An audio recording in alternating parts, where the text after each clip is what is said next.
Before I die, I have a list, 5 things to do before my heart gives me the middle finger. Not that I know when I'm going to die. Apparently it's called a bucket list. What a shitty name.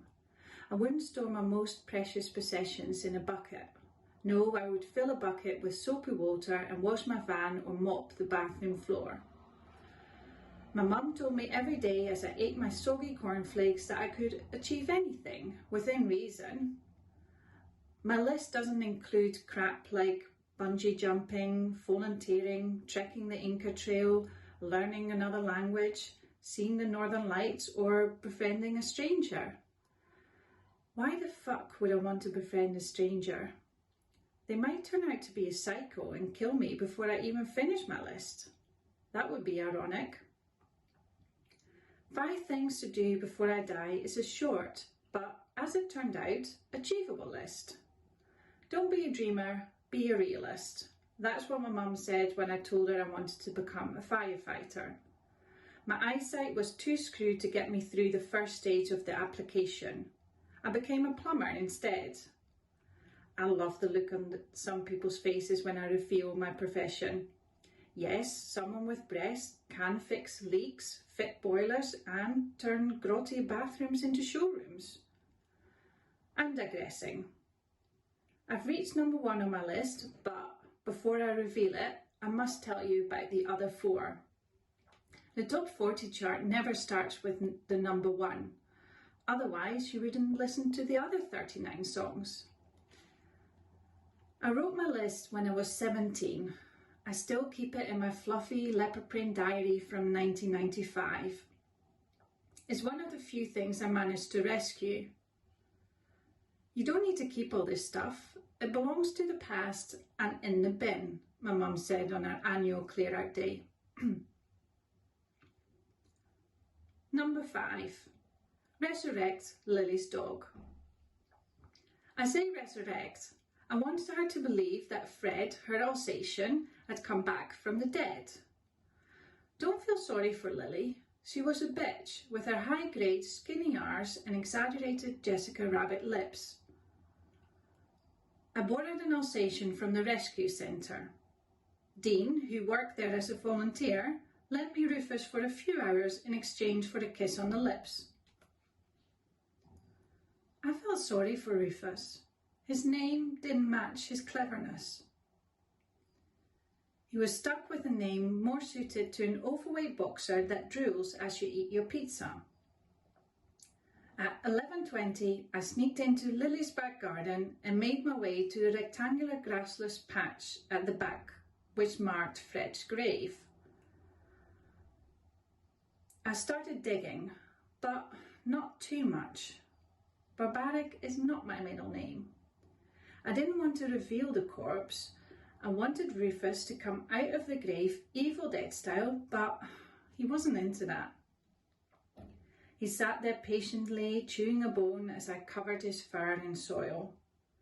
I threw a handful of small stones I'd collected from the driveway against Lily's bedroom window. The curtains moved. I clambered over the hedge and told Rufus to stay. The garden light came on before the French doors opened. I called Rufus, who jumped over the hedge with ease. We hadn't even rehearsed that. The next day at school, Lily was surrounded by her fellow skinny-arsed friends. I deflated her Jessica pout. I was sure it was him, otherwise I would have never... She gasped for breath as tears left snail streaks across her foundation. Hon, you did what you had to do, said Becca, another member of the bitch club, as she rubbed Lily's mud-rimmed fingernails with a soggy clump of toilet paper. Sorry if I've given you too much detail. Don't skip to the end. I promise you it's worth it. Number 4. Visit Beryl and Harry's place and rescue their porcelain milkmaids. Dress code: a balaclava and a black lycra catsuit. I didn't look at the list for another 5 years. I'd given myself 20 years to complete it and counted on not dying before reaching the age of 37. Right, number 4. The suit was too tight, resulting in an unflattering camel toe. I'd bought the catsuit from a market stall on the day I finished the list. My thighs and stomach have, let's say, matured in those 10 years. My mum used to look after the house of Beryl and Harry during the couple's annual trip to Benidorm when I was little, but I wasn't allowed in. Beryl and Harry didn't have any children. They didn't like children. I sat on the doorstep while my mum watered the plants, opened the curtains which she had closed the night before, and arranged the posts into a neat pile. I pressed my nose against the window as I watched my mum carefully dust each milkmaid displayed on the mantelpiece. I felt sorry for them and silently promised that one day I would set them free. Even after all those years, Beryl and Harry still kept a key buried in the pot with a miniature conifer at the back door. I let myself in. The woolen balaclava stuck to my sweaty forehead. The milkmaids looked at me with their glossy, fixed stare as I placed them in my bag. I was about to leave when creativity slapped me in the face. I searched for Beryl's sewing box. She struck me as a lady who would definitely own one, and I was right. All I needed was some thread and scissors. An apple tree in the back garden was the right prop for my plan. I no longer felt the catsuit digging into my crotch. I made tiny nooses and carefully placed them around the milkmaids' delicate necks. May I present to you the first ever milkmaid suicide tree? I wished I'd seen their faces in the morning. Everyone in town was talking about it the next day. I'd reached anonymous fame in my hometown. I proudly drew a line through number 4. Another 5 years passed. I wondered if dust mites had inhabited my fluffy leopard print diary and called it their home. Time for the top 3, or, as I like to call it, the good shit. Number 3. Pretend to be Kelly Dixon just for a laugh. I used to call her Predictable Kelly when we were at high school. I gave her a 10-year head start to make it a challenge for me to find her, but she still lived in the same town. I was grateful for the invention of social media since composing my list, as I didn't have to leave my flat to search. I scrolled through her Facebook pictures of steak pie and chips, her daughter in front of a meerkat enclosure at a zoo with that stupid catchphrase as a caption, a piece of salmon with peas on the side. I know, I nearly fell asleep too as I got a glimpse of her life. Helpfully, she updated her status every Tuesday night with that week's tale about MWA, Mums with Attitude. You're fucking kidding me. What a laugh tonight at choir. I love those girls. Reoccurred often. And I cringed at, learned the words to poker face, lol. Her dress sense hadn't changed. Long skirts, never trousers. Pastel coloured blouses finished off with responsible shoes. In some pictures she even wore those plastic variations on clogs. Comfort over fashion should have been Kelly's tagline. I spent an afternoon visiting charity shops. The clothes smelled of synthetic lemon and mothballs. I settled on a long grey skirt with elasticated waist, a lilac blouse and clumpy cream shoes. That was the easy part. Our facial features were completely different. For a start, I lacked her dull gaze even with my Predictable Kelly outfit. I printed off an enlarged picture of her face on glossy photo paper. I cut out her eyes and perforated a hole in the middle of each ear for an elastic band to be thread through. For 4 weeks I stood underneath a lamppost opposite the community centre where that stupid bloody choir practised. I squinted. It was hard to see through the tiny holes of the mask.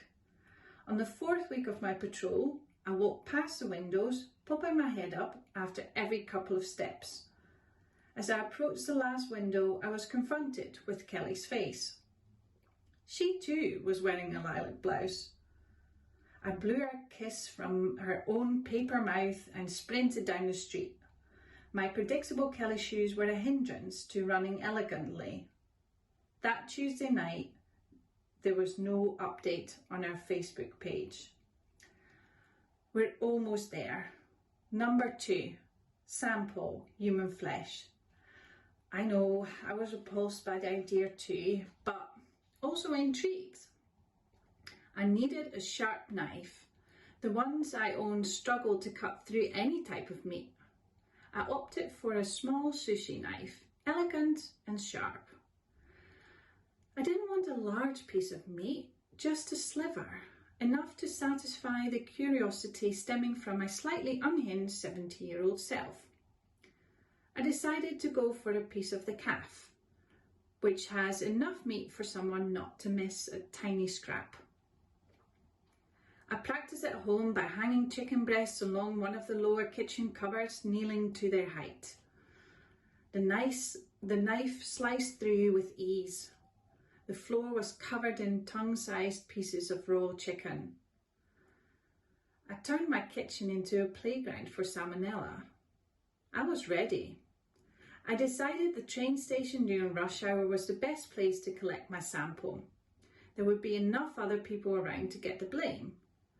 As well as practicing my slicing technique, I'd been doing squats. The last thing I wanted was to crash to the floor holding a piece of human meat in my hand. I needed to blend in. I put on the only suit I owned, which, so far, had only seen the sight of a graveyard. I wore my running shoes, comfort over fashion. There were clusters of people at the barriers. I approached from the outside and pretended to search for my ticket. I didn't want to hurt a woman, but the thought of a man's coarse hair getting stuck down my throat made me gag. I needed a bare leg. I focused on legs rather than faces. I went in, crouched down, and pretended to tie my shoelace. A brown corduroy skirt brushed past my nose. Slice, a small yelp. A few seconds passed, enough time for me to straighten up and calmly walk the other way before she started to panic. I placed a small black bag, ordinarily used to pick up dog poo, inside my jacket pocket. I waited until I got home to sample the hairless piece of meat. I dipped it in eggs and breadcrumbs. I was having a piece of schnitzel. That was all it was, a mouthful of schnitzel. We're here. We've reached the end of the chart. I hope you're still with me after the last one. May I introduce you to Seth Morgan, who is currently lying unconscious on my sofa. Number 1. Abduct someone in 2015 before I'm too old. 37 is already pushing it. I know this might sound extreme, if not psychopathic, but hear me out. When I wrote this list, a Dutch film called Spoorloos, I pronounce it Spoorloos, was my favourite film. I found it in a box left on the street next to a mattress. Rex's girlfriend has gone missing at a petrol station in France, and he's desperate to find out what has happened to her. Don't bother with this shitty American remake from the 90s. As I tried to come up with a mind-blowing number 1, I looked at the only VHS I owned.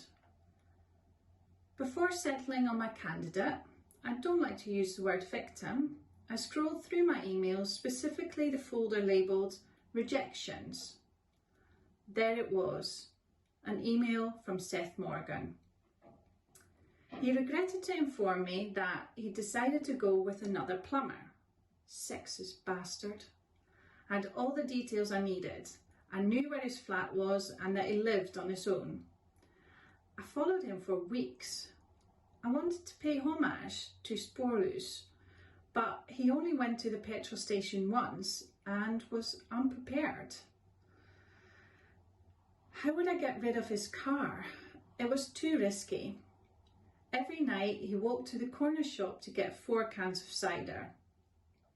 That was where I got him, by covering his mouth with a hand towel soaked in chloroform. He didn't see me coming. His skinny arms flapped briefly before I caught him. I almost fell flat on my arse trying to haul him into my van. I look over at him. The cans of cider sit untouched on the coffee table next to a bowl of popcorn. His curly brown hair with sprigs of unruly greys rest against the arm of the sofa. I covered it with plastic sheeting already. I don't want his DNA sprinkled on my furniture. Wakey, wakey! I slap both sides of his cheeks. His screams are muffled by the duct tape. This is the best scene of the film, I add, but the mask makes it difficult to speak. I knew predictable Kelly's face would be worth hanging on to. I move Seth's legs and sit him upright on the sofa.